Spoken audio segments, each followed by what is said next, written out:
15, it talks about Jesus telling a story of a man who went out and scattered seed on different types of ground. And it says that some of it sprung up really quickly and then died. Some of it never produced a crop, and some of it produced a crop that was 30 to 60 times the amount what was dropped in it. And I thought, what a perfect example of when God drops a seed in our life. Now, what am I talking about? Well, maybe He drops a small amount of talent in your life, or He drops an ability in your life that you know you have. Or maybe He gives you an idea to do something that you know is going to either touch people's lives or people are going to connect with. And it says that some of the seed got shot up really quickly, and then quickly died. Now, how often do we see people get super excited about doing something for God when it comes to music, etc., etc.? Get super excited about a couple of months later, next thing you know, they're just done. They're finished with it. It says when the time of testing came, it says that particular person gave up. And a lot of us, we give up. When the going gets rough, it says the tough get going. A lot of us, we just get going away. We run away. We run away from what God has for us because it's just easier to play it safe. It's easier to stay comfortable. It says that some of the seed never grew up at all. And it also goes on to say that some of the seed produced a crop that was massive. God has dropped things in your life, abilities, talents, creativity, you name it, and He is looking for us to produce a crop. He is looking for us to take what He's given to us, use it to connect with people and to connect with lives and to build His kingdom. That's what He wants. All right, y'all, today we are talking about hi-hats, and definitely something that tends to get neglected in hip-hop production or things of that nature is the use of the hi-hat. Now, I look at I don't know, I tend to look at music and the dynamics of the music as like a sandwich. And so in a sandwich, you have the meat, you have the bun, and then hopefully you would add a little extra in there to make your sandwich better. So if the meat is maybe the kick and the bun is the snare, to me the hi-hat is like the lettuce. Or something like that. Anyway, the point what I'm trying to make is that the hi-hat isn't necessary to be the center point focus of the song. It's there to accent what's going on, and etc., etc. So I'm going to give you a couple different ideas of hi-hats. This is more of an 808 synthetic type hi-hat. This one is a little more, obviously, something like a tambourine. That's a little bit more of a ride. And that's more of an 808 kind of open hi-hat. So I'm going to go back to the drum beat that I've been working on and kind of take it from there to show you kind of how this would work with the hi-hat.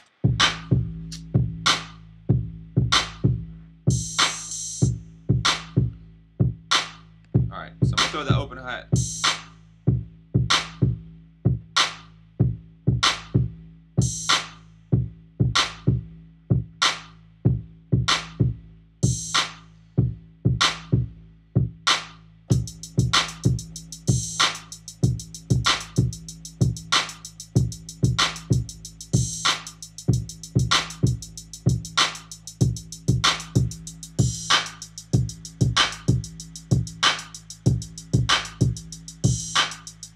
Now I'm just going to mute this for a second. Notice how when I just drop that hi-hat out just for a second, it just gives the song a completely different feel.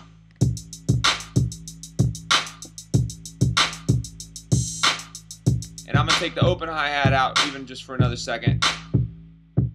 Makes the song feel very wide open. So probably for me, I would probably just keep the open hi-hat in there for the verses, and then when I got to the chorus, just to add a little more feel and a little more movement to the song, I'd probably throw just to give a little more ear candy. So obviously, just by doing something as simple as dropping the hi-hat out, I give the whole song a verse. Now the reason why I do that is because if you take that hi-hat out, it just automatically sort of makes you focus in on the song. So if this guy's rhyming, blah blah blah blah blah blah blah blah blah blah blah blah blah blah blah blah, chorus.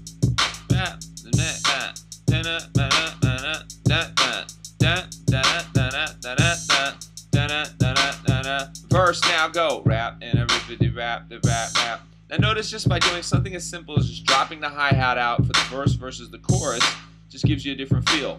So let me throw another hi-hat in there just to see if the difference feel.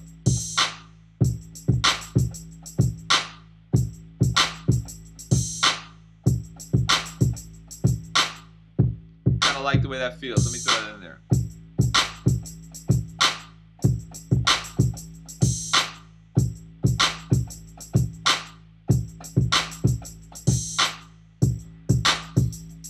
So this wouldn't necessarily go in the chorus, but I might bring that in halfway through the verse just to add a little bit of foreshadowing to what's going to go on. Notice it just kind of makes the song build a little bit, and then imagine if we go here for the chorus. I'm even getting a nice little sort of contrast between the two things there. Now, verse. Rap's going along. Then now maybe I'm starting to build it.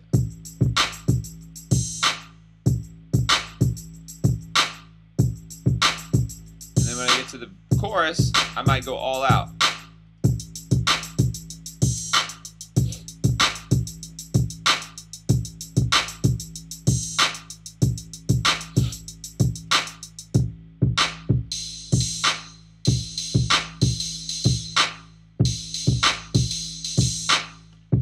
Try something right here.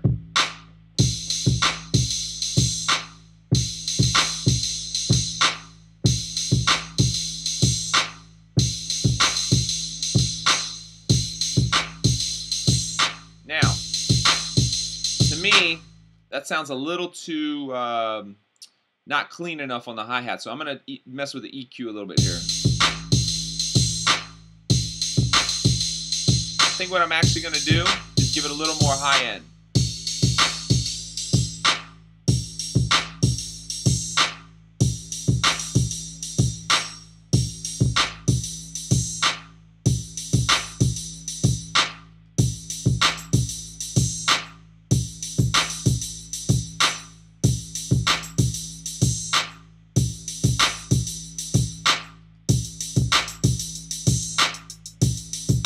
Now, honestly, at this point, this is starting to sound like it's a little too much going on. But that also brings me to another point, is know when to quit.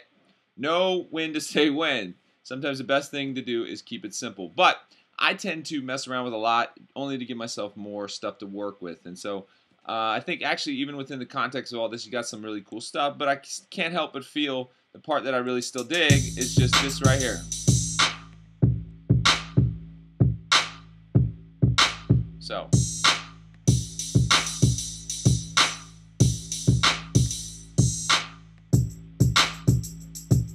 So again, these are just different things you can do. Notice a lot of it was less about tweaking of the sound, and it was more about the dropping in and the dropping out of the sound. And so I've used almost 4 different types of hi-hats to just create dynamic and tension within the beat.